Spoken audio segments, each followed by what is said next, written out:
Om Shanti. So, this is the scientific perspective of godly knowledge, and this is the Murli analysis of 21st of January 2026. A mindset transformation script.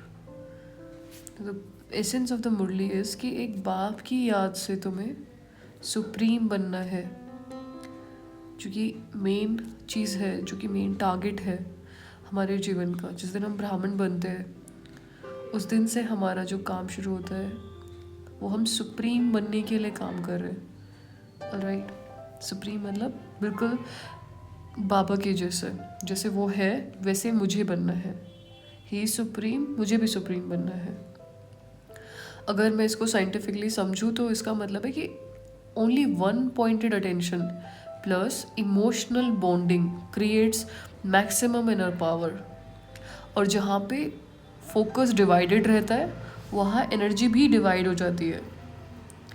अगर मेरा 10 लोगों के साथ relation है, 10 जगह मेरी emotional energy invested है, 10 लोगों से मैं कुछ ना कुछ एक्सपेक्ट कर रही हूँ और 10 में से कोई भी मुझे दे नहीं पा रहा है जो मुझे एक्सपेक्टेड है, तो यहाँ पे मेरी जो फोकस है वो भी डिवाइडेड है।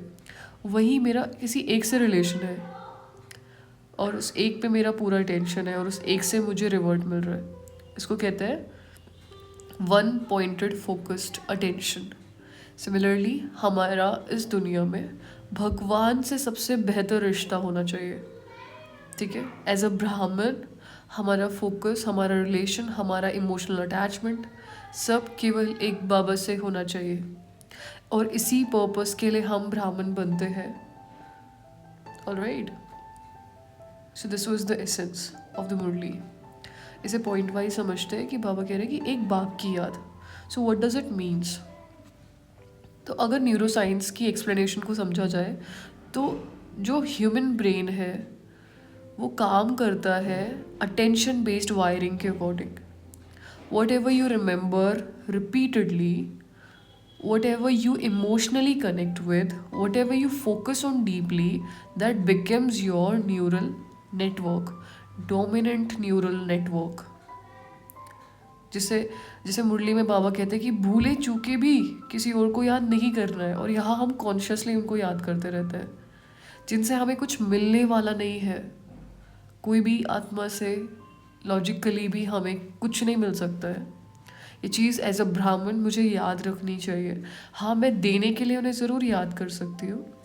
मैं इमोशनली खुद स्ट्रॉन्ग हूँ, कोई मेरे पास इमोशनली हील होवे तब मैं उन्हें वो एनर्जी ज़रूर एमिट कर सकती हूँ। बट किसी से कुछ भी लेने के लिए, चाहे तारीफ़ करवाने के लिए, चाहे कुछ अच्छा सुनने के लिए उनके मुख से, चाहे किसी को मदद करके उनसे वाहवाही लेने के लिए भी, ये लेना गलत होता है। ये मुझे नहीं एक्सपेक्ट करना है किसी से भी।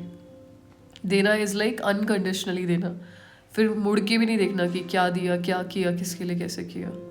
सो दैट इज़ देना। तो भूले चुके भी किसी और को याद नहीं करना है। इसको अगर हम समझे तो ही सेइंग कि do not fragment your emotional attention, because fragmented attention creates mental fatigue, anxiety and weakness. अगर हमने किसी के लिए कुछ कर दिया और उससे बदले में कुछ नहीं मिला, ये तीनों चीज़ें एक साथ आ जाती है।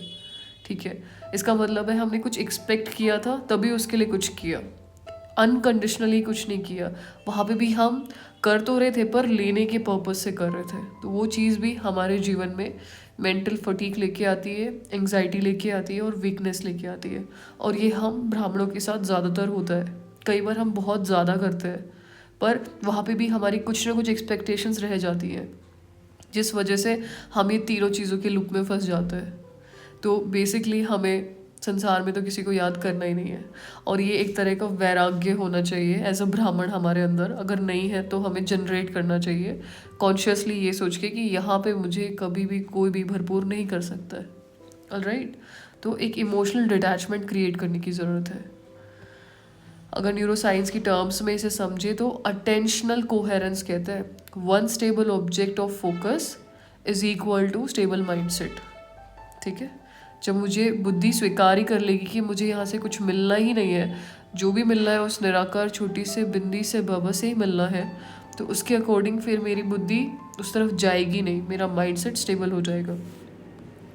The next point is quantum science explanation अगर समझी जाए तो इससे energy flow where attention goes, तो जहाँ पे हमारी एनर्जी, जहाँ अटेंशन जाता है वहाँ एनर्जी जाती है। इफ़ अटेंशन इज स्कैटर्ड तो जो एनर्जी लीक होती है, इफ़ अटेंशन इज फोकस्ड तो एनर्जी एम्पलीफाई होती है। सो इसकी वजह से एक बाप की याद, ये सिग्नल फ्रिक्वेंसी ट्यूनिंग होती है। Just like radio catches only one clear station, 10 जगह अगर हम सेम रेडियो को ट्यून करें तो बस कुछ भी साफ सुनाई नहीं देगा, मल्टीपल फ्रिक्वेंसी नॉइज जनरेट करेंगी। इससे बढ़िया है कि हम उस एक से खुद को संपन्न करें और दुनिया को अनकंडीशनली देने वाले बने। यहाँ पे अगेन बाबा कह रहे हैं कि कृपया मांगो मत, मेहनत करो। तो जैसे हम बाबा से कहते हैं कि बाबा इस आत्मा का भला करे, बाबा ये कर दे, बाबा वो बीमारी ठीक कर दे, तो बाबा कहते हैं ये उम्मीद ना रखो कि बाबा कृपा करेंगे, अगर करेंगे तो वो सब पे कर देंगे। साइकोलॉजिकल जो साइंस है वो कहता है कि expectations without efforts creates victim mindset, कि आज मैंने बाबा से कुछ मांगा, उनके आगे 2 घंटे जाके रोया और वो चीज़ मुझे मिल गई, तो मैंने कुछ भी करने से पहले हमेशा उनके सामने जाके 2 घंटे रोना है, वो चीज़ मुझे मिल जाएगी। उससे मेरा क्या माइंडसेट बन रहा है, रोने का मेरा संस्कार बन रहा है, मेरा विक्टिम माइंडसेट बन रहा है, और हम हमेशा हेल्पलेस फील करेंगे। जो कि जनरली मंदिरों में यही होता है कि हम भगवान के आगे जाके एक डील रखते हैं कि इतने का प्रसाद चढ़ाऊंगा, इतने का भोग लगाऊंगा, और हेल्पलेसली खुद कुछ एफर्ट्स करने के बजाय बस वही कर देते हैं कि ठीक है आप ये कर देना, आप वो कर देना, आप ऐसा कर दो, आप वैसा कर दो। और पर हमें ये नहीं पता होता लॉजिकली कि हम क्या एफर्ट्स करें जो ये चीज़ें ऐसे हो जाए। तो भक्त नहीं बनना है। ब्राह्मण और भक्त में यही डिफरेंस होता है, हमें हर चीज़ का लॉजिक पता होता है कि हम ये क्यों कर रहे हैं, और जो भक्त होते हैं वो उसको विदाउट एनी लॉजिक करते रहते हैं। ठीक है, ब्राह्मण मतलब the someone who is aware about everything, who is intelligent, who is knowledgeful. तो हमें कभी भी हेल्पलेसनेस दिखानी नहीं है। कभी भी कोई चीज़ हो उसके लिए एफर्ट्स खुद करने हैं, कुछ सामानों के जो अभ्यास मैं कर सकती हूँ, जो एक्सरसाइजेज मैं कर सकती हूँ, जो चीज़ें मुझे करनी चाहिए वो मैं करूँ, इंस्टेड ऑफ कि बाबा को बोल दिया है ना कि वो हम बस वैसे ना बने, इसको क्या कहते हैं, सुपरस्टिशियस, कि बाबा कर देंगे, बाबा वो करवा देंगे, जब तक मैं खुद मेहनत नहीं कर रही हूँ। बाबा टीचर ज़्यादा है यहाँ पे, वो कोई ऐसा नहीं है कि किसी सत्संग के बैठे हुए पंडित जी हैं जो आकर के हमें कोई चीज़ को वरदान दे देंगे कि ठीक है जाओ तुम ये टोटके कर लो तो तुम्हारा ये चीज़ें हो जाएंगी। वो हमें यहाँ पढ़ाने के लिए आते हैं। ठीक है, वो हमें तरीका बताते हैं जिसकी वजह से हमें चेंज खुद लेके आना है। वो कभी भी कोई चीज़ में ऐसी कोई हेल्प नहीं करते हैं, वो कभी कोई लॉ ब्रेक नहीं करते हैं जो कि नेचर के बने हुए। ठीक है, सो यहाँ पे बाबा कहते हैं मुरली जो है हमारे पैटर्न्स को चेंज करती है। न्यूरो साइंस की अगर टर्म में समझा जाए तो इसे सेल्फ इफिशिएंसी कहा जाता है। Believe that I can regulate my state through efforts, अपनी मेहनत करो, योग बल से काम लो, जिसकी वजह से हमारा प्री फ्रंटल कोर्टेक्स एक्टिवेट होता है, हमारे डिसीजंस बहुत क्लियर होते हैं, हम डिसिप्लिन में आ जाते हैं। ठीक है, ये जो ऑटोनॉमिक नर्वस सिस्टम है वो बैलेंस में आ जाता है। काफ़ी चीज़ें ऐसी जो होती हैं, हम या स्टूडेंट्स हैं, हम या भक्त नहीं हैं, या हम या ऐसा कुछ भी नहीं कर रहे हैं जो चीज़ें अपने आप हो जाएंगी। हमें हर चीज़ के लिए एफर्ट्स करने की ज़रूरत है। हर चीज़ को करने के लिए, बैलेंस करने के लिए बाबा ने हमें योग सिखाया है, जिसकी वजह से हमारे पुराने पैटर्न्स ख़त्म होते हैं। हर चीज़ का हमें लॉजिक पता होना चाहिए। थर्ड पॉइंट इज़ कर्म भोग। So what is karma scientifically? कर्म is stored neuro emotional patterns. Past thoughts जो होते हैं वो इमोशनल मेमोरीज के जैसे होते हैं। इमोशनल मेमोरी बॉडीली रिएक्शंस की तरह आती है, और बॉडीली रिएक्शंस क्रिएट करते हैं डिजीज़ को, एजिंग इंक्रीज करते हैं, स्ट्रेस इंक्रीज करता है, जिसके लिए बाबा कहते हैं ये तुम्हारा अपना हिसाब किताब है। बाबा कहते हैं कि मैं कोई भी नेचुरल लॉज को ओवरराइड नहीं करता, ना मैं तुम्हारी बीमारियां ठीक करने के लिए आता हूँ। बाबा कहते हैं ही टीचेज अस, एंड हमें बताते हैं कि तुम्हें ट्रांसफॉर्म कैसे होना है, तरीका बताते हैं, रास्ता बताते हैं। Baba teaches you how to transcend it, तरीका बता देंगे। खुद नहीं वो कुछ कर सकते, बोलते कि अगर मैं तुम्हारा करूँगा तो फिर तो दूसरों के साथ वो गलत हो जाएगा ना, सबका करना पड़ेगा। और वो तुम्हारे खुद के किसी कर्म के वजह से तुम्हारे सामने आ रहा है, और तुम इतने एजुकेटेड हो कि तुम हर चीज़ को खुद फेस कर सकते हो। तो हर बार रोते हुए बाबा के पास जाना कि मेरे साथ ये हो गया वो हो गया, तो ये दिखाता है कि मैंने पढ़ाई बहुत कम की है, मैं लेस एजुकेटेड हूँ, मैंने चीज़ों को इतना सीरियसली नहीं पढ़ा है, ना मुझे ज्ञान है। ठीक है, मैंने केवल सुना सुना है, मेरे पास इन्फॉर्मेशन है कि ये चीज़ सही है, ये चीज़ गलत है, लेकिन उस वजह से अगर मेरे अंदर कोई चेंज नहीं आ रहा है, इट इज़ लाइक कि वो इन्फॉर्मेशन है, वो नॉलेज नहीं है मेरे पास। नॉलेज से विवेक बढ़ता है। सो यहाँ पे बाबा एज अ टीचर हमें समझा रहे हैं, रादर वो कई जगह हमें हेल्प भी करता है, ऐसा नहीं कि नहीं करता है, बट स्टिल वो बोलते हैं कि मैं लॉ ब्रेक नहीं करता हूँ और तुम्हें आके समझाता हूँ कि तुम ऐसा ऐसा ऐसा कर लो, तुम्हें तुम्हारे जो पैटर्न्स है वो ख़त्म हो जाएंगे, जिसकी वजह से तुम्हारे पास ऐसी परिस्थितियाँ आएंगी ही नहीं। Right. So the next point is याद से आयु बढ़ेगी। ये कैसे पॉसिबल है साइंटिफिकली? सो बेसिकली जो मेडिटेटिव रिमेम्बरेंस है वो हमारे कोर्टिसोल को रिड्यूस करती है, जो कि स्ट्रेस हार्मोन्स होते हैं। हमारे पैरासिम्पैथेटिक नर्वस सिस्टम को एक्टिवेट करती है और सर्कुलर एजिंग को स्लो करती है। ठीक है, अगर साइंटिफिक टर्म्स में इसको समझा जाए तो हमारा जो टेलोमेयर होता है उसका प्रिजर्वेशन करती है। अगर लॉन्ग टर्म मेडिटेटर होता है कोई तो उसकी इम्यूनिटी बेटर हो जाती है, बायोलॉजिकल एजिंग स्लो हो जाती है। टेलोमेयर हमारे डीएनए का हिस्सा होता है जिसको वो लॉक कर देता है अगर हम स्ट्रेस नहीं ले रहे। बेसिकली स्ट्रेस हमारे एजिंग का सबसे ज़्यादा मुख्य कारण है। अगर हम स्ट्रेस नहीं होते, चीज़ों के लिए रिलैक्स्ड रहते हैं, अगर हमारी जो सांसें हैं वो स्टेबल चलती रहती हैं, हम कोई चीज़ों को लेके पैनिक नहीं होते, हम हर चीज़ को लेके ओवर रिएक्टिव नहीं होते, हम हर चीज़ का रिस्पॉन्स करते हैं, उसकी वजह से हमारी ब्रीदिंग एक स्टेबल ब्रीदिंग हो जाती है। ठीक है, हम स्ट्रेस्ड नहीं होते। और ये डायलॉग सुना है आपने, सांसें गिन के मिलती है, जैसे हमारे संसार में कहते हैं ना ऐसा कि सांसें भी गिन के मिलती है। अगर हमारी सांसें स्टेबल चलेंगी तो हमारी ऑफकोर्स एज लंबी होती है। ओके, सो हम मोटा मोटा स्ट्रेस कम करना हमारी एज को इंक्रीज कर देता है और वो एज फेस पे भी नज़र नहीं आती है। तो मुरली की जो स्टेटमेंट है इज़ साइंटिफिकली वैलिड, और संसार में बहुत सारे तरीके ढूंढे जाते हैं कि ऐसा कर लो वैसा कर लो, पर वो लोग इस स्ट्रेस मैनेजमेंट पे काम नहीं करना चाहते, है ना, क्योंकि प्रैक्टिकली वो समझते हैं कि स्ट्रेस मैनेजमेंट तो इज़ इम्पॉसिबल। लेकिन हम ब्राह्मणों के लिए स्ट्रेस लेना इज़ इम्पॉसिबल, और अगर हम ले रहे हैं तो कहीं ना कहीं हमारे खुद के पैटर्न में, हमारे खुद के सोचने के तरीके में कुछ प्रॉब्लम है। हमने केवल इन्फॉर्मेशन ली है, मुरली हम पढ़ तो रहे हैं लेकिन वो चीज़ों की नॉलेज मेरे पास अभी तक नहीं है, क्योंकि मुरली सुनने से या ज्ञान सुनने से सबसे पहली चीज़ आती है कि हम हर चीज़ को लेकर के बेफिक्र हो जाता है। Okay, so the next point is जीते जी मुर्दा बनना। बाबा ने कल भी कहा था और आज भी वो समझा रहे हैं या रिपीट कर रहे हैं इस चीज़ को समझाने के लिए कि इसके पीछे जो साइंटिफिक लॉजिक है होता है बिकमिंग लाइफलेस और इनएक्टिव। तो अगर डिटैचमेंट विदाउट विड्रोवल, शरीर नहीं छोड़ना है बट शरीर से डिटैच ऑब्जर्वर बनना है। न्यूरोसाइंस के अकॉर्डिंग हम यहाँ पे बॉडी के थ्रू एक्ट करते हैं, but identity shifts from I am body और आई यूज बॉडी। यहाँ पे केवल एक छोटा सा शिफ्ट होता है कि मुझे चीज़ समझ में आ जाती है, हमें समझ नहीं आया इसीलिए ये शिफ्ट भी नहीं हुआ है। जिस दिन मुझे समझ आ गया कि I am not this body, I am just operating this body consciously, जिस दिन ये बात मेरे अंदर बैठ गई ना उस दिन चीज़ें अलग होंगी। उसको कहते हैं जीते जी मुर्दा बनने की स्थिति। ओके, जिससे क्या होती है, मेटा अवेयरनेस इंक्रीज हो जाती है। अगर एग्जांपल देखिए तो ड्राइवर कार को यूज़ करता है, ड्राइवर खुद कार नहीं है। आप इस कमरे में बैठे हो, आप खुद कमरा नहीं हो, तो आपको जैसे आप इस बॉडी में बैठे हो पर आप खुद बॉडी नहीं हो, तो आपको ये बॉडी का वजन क्यों महसूस हो रहा है?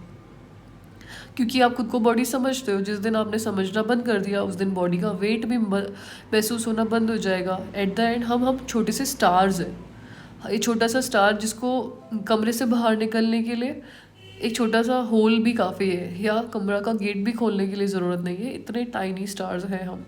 तो ये जो कॉन्शियसनेस है वो धीरे धीरे प्रैक्टिस करने से आती है, ऐसे ऐसे विचार चलाने से आती है। नेक्स्ट पॉइंट है देह अभिमान। ईगो एक्सप्लेन्ड साइंटिफिकली, अगर साइकोलॉजिकली इसकी डेफिनेशन समझे हम ईगो की, तो ये है over identification with form, roles and possessions. ठीक है, कि हम दिखते कैसे, हमारा मेरा रोल क्या है, मेरे पास क्या क्या है, मेरे पास इतनी प्रॉपर्टी है, मैं एडवोकेट हूँ, मेरा शरीर ऐसा दिखता है, उसकी वजह से ईगो बढ़ता है। इसको ओवर आइडेंटिफिकेशन कहते हैं। और बाबा कहते हैं कि अपने को आत्मा समझो, और आत्मा तो सब है, और सबके अनुसार सबसे ज़्यादा पावरफुल वो है जिसके पास सबसे ज़्यादा गुण है, जिसका सबसे ज़्यादा क्लीन हो रहा है, जो सबसे ज़्यादा ब्यूटीफुल है, जो सब कुछ देना जानता है। उसके अकॉर्डिंग हमारी आइडेंटिटी होनी चाहिए, और इस आइडेंटिटी की वजह से हमारा ऑब्जर्वर मोड एक्टिवेट हो जाता है। इमोशनल रेगुलेशन हम करना शुरू कर देते हैं, जो कि हमारे इम्पल्सिव रिएक्शंस को रिड्यूस करता है। अगर इसको न्यूरोसाइंस की भाषा में समझे तो डिफ़ॉल्ट मोड नेटवर्क को चुप कराना कहते हैं। जो डिफ़ॉल्ट मोड नेटवर्क क्या होता है, अपने आप जो हम सोचते रहते हैं, पता ही नहीं चलता क्या सोच रहे हैं, उनको हम ऑब्जर्व करने लगते हैं, फिर उसको थॉट्स को डायरेक्शन देते हैं कि किधर सोचना है, क्या सोचना है, एक्टिवली सोच रहे होते हैं, कुछ भी ऐसे नहीं कि कुछ भी सोचे जा रहे हैं। इसे मेटाकोग्निशन भी कहते हैं, अपने विचारों को ऑब्जर्व करना। Okay, so this is why remembrance creates peace and clarity. अभी योग से करंट की जो बात हो रही है मुरली में, इसका मतलब है कि थॉट्स और इमोशंस प्लस बिलीफ जो है वो अलाइन होता है, उसके वजह से योग से करंट जनरेट होता है। अगर मेरा विचार जो है थॉट्स है वो मेडिटेशन से रिलेटेड चल रहे हैं, इमोशनली मैं बाबा से कनेक्टेड फील कर रही हूँ, और मैं इस चीज़ को भरोसा भी करती हूँ, तो इस याद से मुझे करंट फील होगा। वरना मेरे विचार कहीं चल रहे हैं, इमोशनली मुझे कुछ फील नहीं हो रहा है क्योंकि मेरी बुद्धि कहीं और भटक रही है। तीसरा, मुझे ये चीज़ों पे भरोसा नहीं क्योंकि मेरे पास एक्सपीरियंसेस नहीं है वो चीज़ों को लेकर के, तो उससे योग की करंट हमारे अंदर नहीं आती है। अगर ब्रेन जो है, यहाँ पे ब्रेन क्या क्रिएट करता है, coherent neural firing, stable electromagnetic field around the body. जब हम लिटरली कोई चीज़ को इमोशनली फील कर पाते हैं, ठीक है, और वो तब होता है जब हम उस चीज़ पे भरोसा करते हैं, बिलीव करते हैं। जैसे अगर स्टार की बात है तो मैं उस चीज़ पे भरोसा करूँ, मैंने समझ लिया, मुझे पता है इस बारे में बस कि मैं स्टार हूँ, आत्मा हूँ, किसी ने समझा दिया है मुझे, लेकिन वो लिटरली मुझे समझ में नहीं आया है। समझना अलग होता है, कोई इन्फॉर्मेशन मेरे पास होना अलग होता है। तो चीज़ को जब तक मैं कॉन्शियसली अपनी बुद्धि को ना समझाऊँ, बैठा करके खुद से बात नहीं करूँगी, वो चीज़ मुझे कभी भी रियलाइज़ ही नहीं होगी। और जब तक वो रियलाइज़ नहीं हो रही है तो योग का करंट भी हमें नहीं आने वाला है। इसे कहते हैं न्यूरोकार्डियक कोहेरेंस, याद से करंट मिलती है। सो वाई वन फादर ओनली, जिसके बिकॉज इमोशनल अटैचमेंट रिलीजेज ऑक्सीटोसिन्स, कि जब एक से रिलेशन होता है तो हमारे ऑक्सीटोसिन रिलीज होता है। हालांकि मल्टीपल रिलेशंस में भी होता है, पर वो अप एंड डाउन होते रहते हैं। कोई ने उल्टा बोल दिया तो भी ख़राब हो जाता है, लेकिन किसी एक पे इमोशनल स्टेबिलिटी, हमें पता है कि वो कभी भी हमें कुछ ऐसा नहीं बोल सकते या हमारे साथ कुछ ऐसा नहीं करेंगे जो मेरा कभी हर्ट ब्रेक हो, तो उससे वो एक बेटर रिलेशन होता है। मल्टीपल अटैचमेंट्स एक इमोशनल डिपेंडेंसी क्रिएट करते हैं, और डिपेंडेंसी से फियर आता है, इनसिक्योरिटी आती है। और मुरली में बाबा कहते हैं कि इमोशनली इंडिपेंडेंट बनो, इनर सिक्योरिटी क्रिएट करो, और साइकोलॉजिकली रिजाइलियंस क्रिएट करो। दिन भर में क्या प्रैक्टिसेस करेंगे, सुबह सुबह न्यूरल रीप्रोग्रामिंग करनी है 5 मिनट के अंदर, शांति से बैठना है, I am a peaceful soul, ये विजुअलाइज करना है, लाइट कनेक्शन बाबा से फील करना है।